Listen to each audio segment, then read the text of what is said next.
이어서 이제 지난 시간 고장 계산 우리 퍼센트 임피던스 살펴봤죠. 이제 단락비로 한번 가보는데요.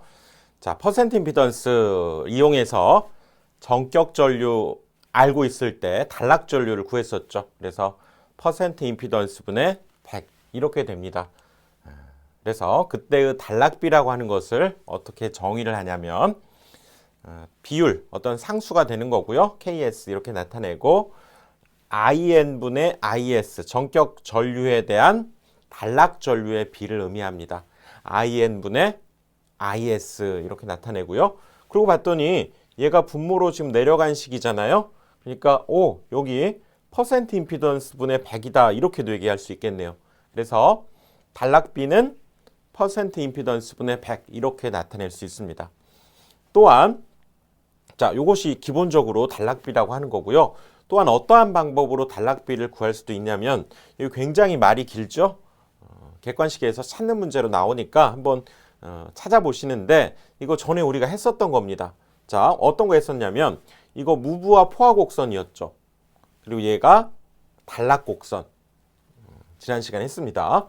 그리고 얘가 무부하 포화곡선이고 얘는 정상적인 상황에서 이상적인 무부하 곡선이었죠. 그럴 때 요거 전격 전압이 나오게 되는 그 전격 전압의 선을 그어서 만나게 되는 그때의 이 계자 전류를 IF1 그리고 포화율도 우리가 외워야 된다고 그랬죠. 그림으로 이것분의 이걸 포화율이다 이렇게 얘기한다고 했습니다.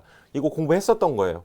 마찬가지로 이 부분 단락 전류에서도 전격 전류가 되는 그 순간을 이렇게 그어서 만나는 그때의 계자 전류를 IF2라고 하면 결론적으로 말은 이렇게 어렵게 되어 있지만 이 IF2분의 IF1이라는 거예요.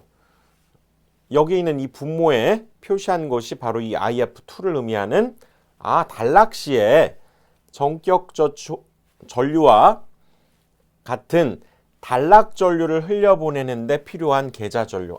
전격 전류와 같은 단락 전류를 흘려보내는데 필요한 계자 전류. 즉 이 그림 생각하시면 됩니다.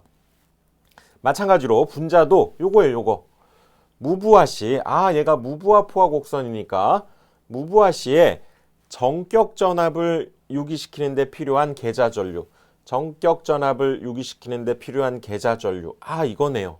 그러니까 이 IF2와 IF1을 이 그림을 통해서 말로 표현한 겁니다. 그렇게 이해하시면 여러분들 요거 달달달 외우지 않고도 어차피 요거 잘 나오니까요. 요거 기억해서 이렇게 단락비를 이렇게도 계산하는구나 라는 거죠. 일단 단락비는 IN분의 IS 그리고 퍼센트 임피던스 분의 100 IF2분의 IF1인데 IF1은 뭐다? 이 무부하 포화곡선에서 전격 전압을 만들기 위해서 흘려보낼 계자 전류. IF2는 뭐라고요?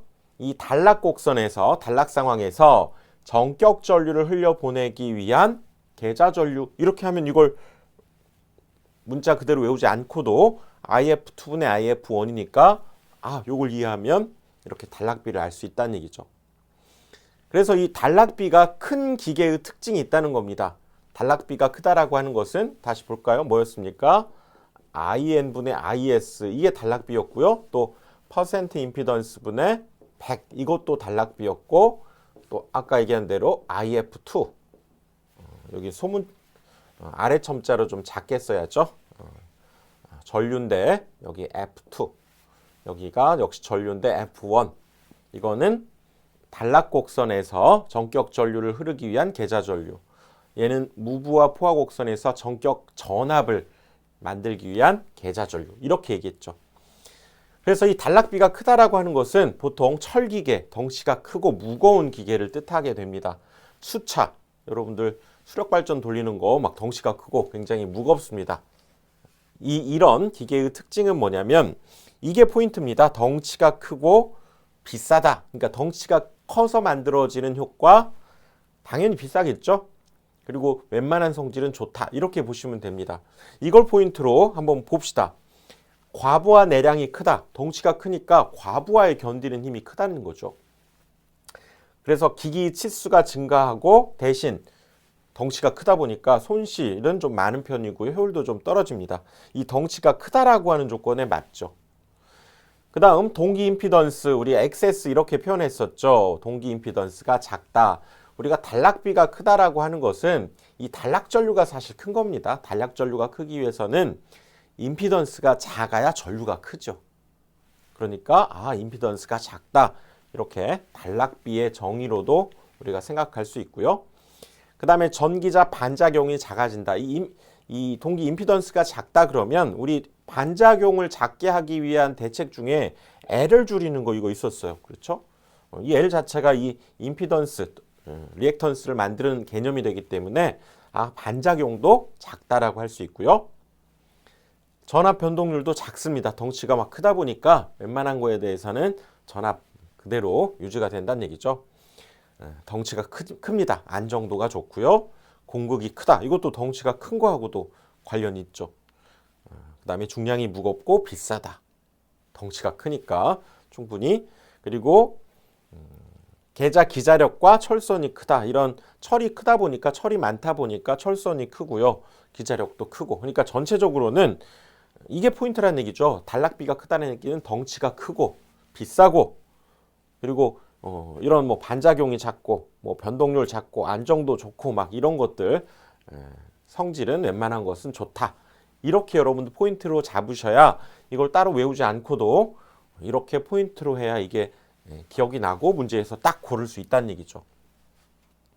그 다음에 충전 용량도 크겠죠. 덩치가 크다 보니까 이게 단락비의 특징이었고요.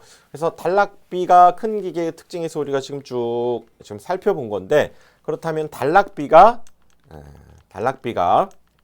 작다라고 하는 것은 어떤 경우냐? 다시 한번 봅시다. 이제 계속 나오네요. 이게 단락비가 큰 기계의 특징 우리가 살펴본 거고요. 그럼 단락비가 작은 기계의 특징은 뭐냐? 보통 쟤를 철기계. 얘는 가벼움, 철에 비해서 훨씬 가볍잖아요. 그래서 동기계 이렇게 떠올리면 되고요. 얘는 터비 발전기. 얘는 수차 발전기. 그렇죠? 그걸 기준으로 생각하되 이쪽은 따로 외울 게 없습니다. 당연히 이거에 반대되는 역할을 하겠죠. 당연히 이거에 철기계와 반대되는 특징을 갖고 있기 때문에 요거 하나 덩치가 크고 비싸다. 그리고 성질들이 좋다. 덩치가 큰 거에 관련된 성질 빼고는 좋은 성질들을 가지고 있다. 이것을 포인트로 여러분들 기억을 해 두셔야 됩니다. 자, 그 다음은 발전기의 병렬 운전 조건으로 가는데요. 여기 역시 실기에서도 자주 나옵니다. 그러니까 잘 한번 이해를 한번 해보십시오. 지금 여기에서 제너레이트 발전기죠. 그리고 거기에 동기 임피던스 이렇게 있는 한 대로 어떤 부하를 이렇게 가동을 하고 있다고 합시다. 얘가 100짜리, 용량이 100짜리였는데 뭐 80짜리 쓰고 있었어요. 근데 여기에 50짜리를 하나 부하를 더 달아야 됩니다. 그러면 얘 갖다 버리고 130이니까 한 150 정도 되는 거 써야 되냐? 그게 아니란 얘기죠. 여기에다가 이렇게 병렬로 새로운 발전기를 달아서 운전할 수 있다. 그 얘기죠. 병렬 운전 조건. 그 얘기입니다. 그러면 여기에 50짜리를 두게 되면 130 충분히 커버할 수가 있잖아요. 이렇게 하는 것을 우리가 병렬 운전이다. 이렇게 얘기합니다. 그래서 이때 그 병렬 운전에서의 조건은 당연히 전압이 같아야 되겠죠. 기전력이 같다. 전압이 같다.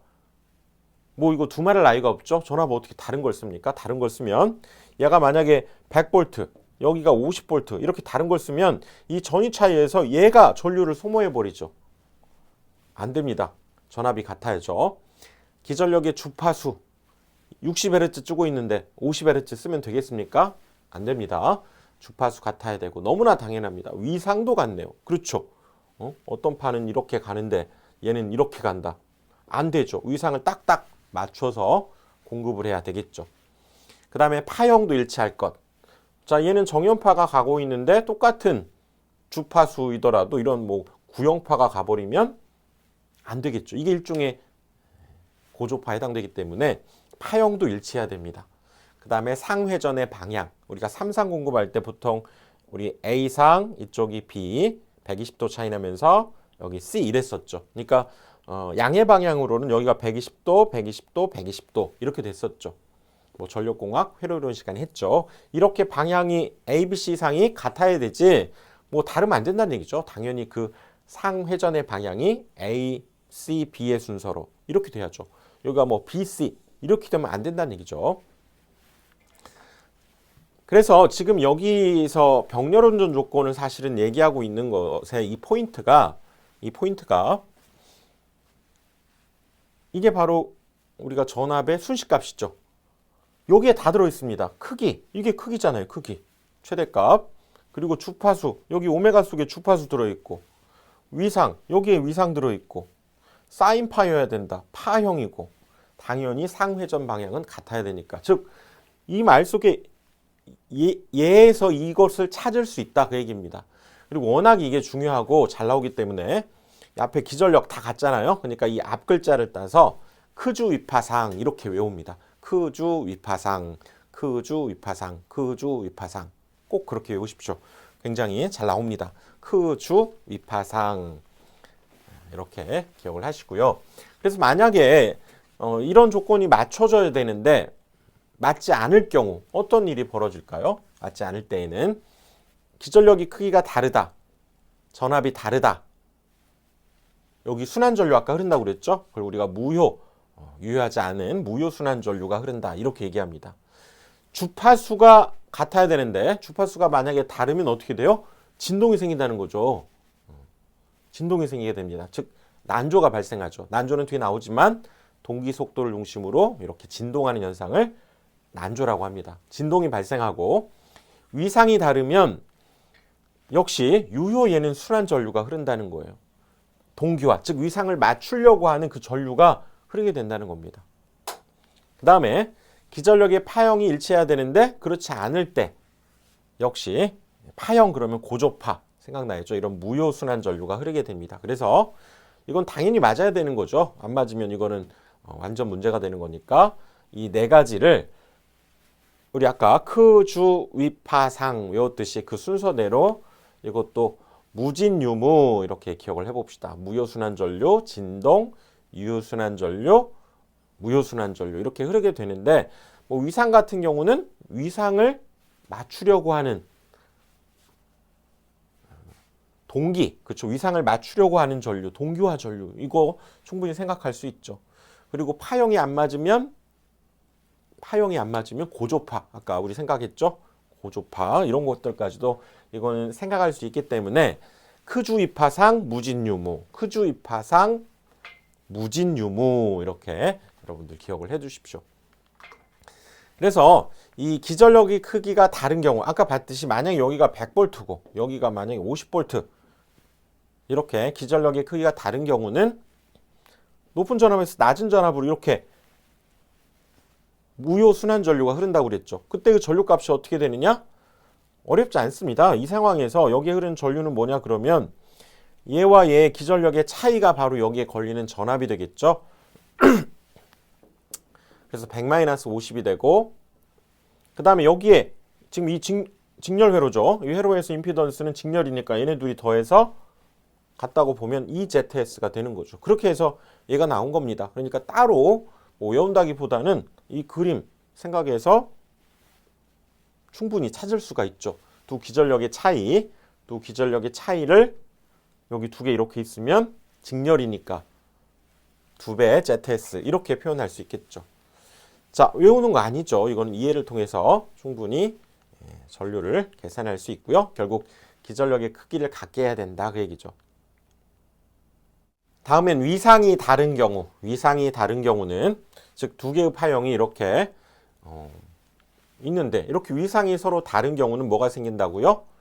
이거를 서로 맞추려고 하는 위상을 맞추려고 하는 걸 동기화라고 합니다. 맞추려고 하는 유효순환전류가 흐르는데 요거는 따로 여러분들 뭐 증명하지 않고요. 요거 문제 속에서 이런 것들이 있구나. 동기화 전류가 흐르고 그때의 크기는 여기 동기 리액턴스, 그때의 전압, 상차각 뭐 이런 것들이 있을 때 이런 공식으로 동기화 전류가 만들어지고요. 또 수수전력이라고 그래서 이 두 개 사이 서로 주고받는다 그래서 수수전력 이렇게 얘기합니다. 주고받는 전력값도 이렇게 만들어지니까 이건 결과물 정도를 여러분들이 기억을 해두시되 역시 이제 기출문제에서 나오면 그때 보시는 게 좋습니다. 지금 뭐 이거 달달달 외운다고 안 외워지죠. 동기화 전류가 흐른다는 것, 그리고 위상이 다를 때 수수 전력이 발생하고 뭐 크기가 있다라고 한 정도를 여기에서는 이해를 해주시고요. 그 다음에 역시 동기화하려고 하는 그 힘을 나타내는 값인데요. 뭐 미분해야 되고 복잡합니다. 이건 제가 다른 강의에서 역시 자세히 해두었지만 그걸 혹시 궁금하시면 참고해 주시고요. 여기에서는 이런 동기화력, 수수전력, 동기화 전류 이런 것들이 있구나 정도 이해하시고 이제 문제 속에서 여러분들이 익혀주시면 되겠습니다. 자, 이렇게 해서 다음 강의에서 또 이어가겠습니다.